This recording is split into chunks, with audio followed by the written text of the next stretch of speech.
Assalamualaikum warahmatullahi wabarakatuh. Khabar anak-anak Ustaz. Okay. Saya harap semua dalam keadaan sihat. Okay. Jadi hari ini kita sambung tajuk pelajaran kita pada hari ini. Okay, hari ini kita bahas sirah lagi. Kita sambung balik. Kita sambung lagi kita punya pelajaran kita. Kita ulang kaji ya. Okay.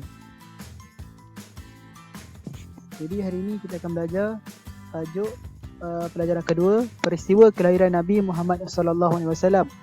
Ustaz dah pernah ajar kan sebelum ni. Cuma kita akan ulang kaji pelajaran ni ya. Okey. Dalam peristiwa kelahiran Nabi Muhammad sallallahu alaihi wasallam ni, dia ada peristiwa sebelum, semasa dan selepas. Okey, jadi kita akan pergi yang pertama dulu, peristiwa sebelum kelahiran Nabi Muhammad sallallahu alaihi wasallam. Okey, Ustaz terus cerita je. Okey. Dia tanya, kalau orang tanya kamu kan, ceritakan peristiwa yang berlaku sebelum kelahiran Nabi. Nabi Muhammad sallallahu alaihi wasallam. Okey. Sebelum Nabi Muhammad sallallahu alaihi wasallam dilahirkan, ayahnya Abdullah bin Abdul Muttalib telah meninggal dunia ketika baginda di dalam kandungan ibunya. Maksudnya Nabi Muhammad ni tak sempat jumpa ayahnya. Ketika Nabi dalam perut, ayahnya dah meninggal dunia. Okey, bapanya telah dikebumikan di Yathrib, yang kemudiannya dikenali sebagai nama Madinah. Sekarang Madinah, dulu zaman dulu dikenali sebagai Yathrib. Sekarang dah dikenali sebagai Madinah.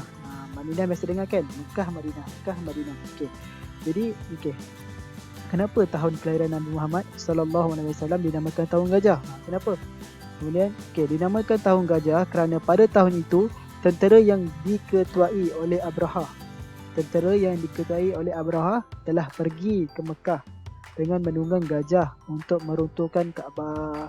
Dinamakan tahun gajah kerana waktu tu ada tentera ni yang diketuai oleh Abraha ni, dia pergi ke Mekah dengan menunggang gajah. Dia naik gajah untuk meruntuhkan Kaabah. Okey. Terusnya, okey, apa peristiwa yang berlaku ya? Okey.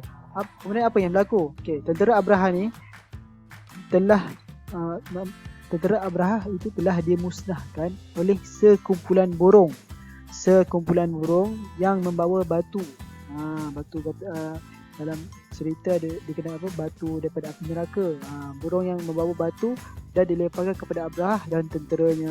Waktu ni Allah hantarkan bantuan dengan menghantar sekumpulan burung membawa batu dan dilemparkan kepada Abraha dan tenteranya. Okey, itu apa yang berlaku kepada tentera-tentera itu Itu tentera Abraha yang terkena batu itu musnah. Musnah ni maksudnya habis, hancur, mati. Ada yang mati di kawasan Mekah dan ada pula yang mati di negeri Sana'a, Yaman. Termasuk Abraha sendiri. Abraha ni ketua dia. Termasuk Abraha sendiri. Okey, demikianlah bukti. Maksudnya itulah bukti kekuasaan Allah boleh memusnahkan manusia dengan binatang yang kecil sahaja. Nampak tak kekuasaan Allah? Dia hantar burung je, hantar batu je, boleh mati orang. Sekecil Allah boleh, sedangkan burung pun Allah boleh memusnahkan manusia. Ada lagi binatang yang boleh Allah nak musnahkan orang tu. Boleh macam sekarang ni, coronavirus. Kita nampak apa benda tu, tapi dia membahayakan, betul? Itu kekuasaan Allah Subhanahu Wa Taala. Okey, kita teruskan lagi dengan peristiwa semasa kelahiran Nabi Muhammad sallallahu alaihi wasallam. Okey. Peristiwa semasa. Jadi semasa kelahiran Nabi apa yang berlaku? Okey. Ustaz terus cerita. Nabi Muhammad sallallahu alaihi wasallam telah dilahirkan di pagi hari Isnin. 12 Rabiul Awal tahun Gajah bersamaan bulan April 571 Masihi. Hari Isnin 12 Rabiul Awal tahun Gajah bersamaan bulan April 571 Masihi. 570 Masihi. Ini lama dah. Sekarang kita 2020 Masihi. Berapa jarak jauh tu masa ni dengan sekarang kita ni? Jauh. Amat jauh. Okey, baginda dilahirkan kat mana? Baginda dilahirkan di Mekah. Okey. So, apa lagi yang berlaku ketika kelahiran baginda kan? Okey, semasa Aminah ni ibu Nabi. Semasa Aminah melahirkan Nabi Muhammad sallallahu alaihi wasallam, keluar cahaya bersamanya menerangi istana-istana di bumi Syam. Nampak? Keluar cahaya bersamanya menerangi istana-istana di bumi Syam. Itu kelebihan Nabi Muhammad ni. Insan yang mulia ni kan? Okey. Subhanallah.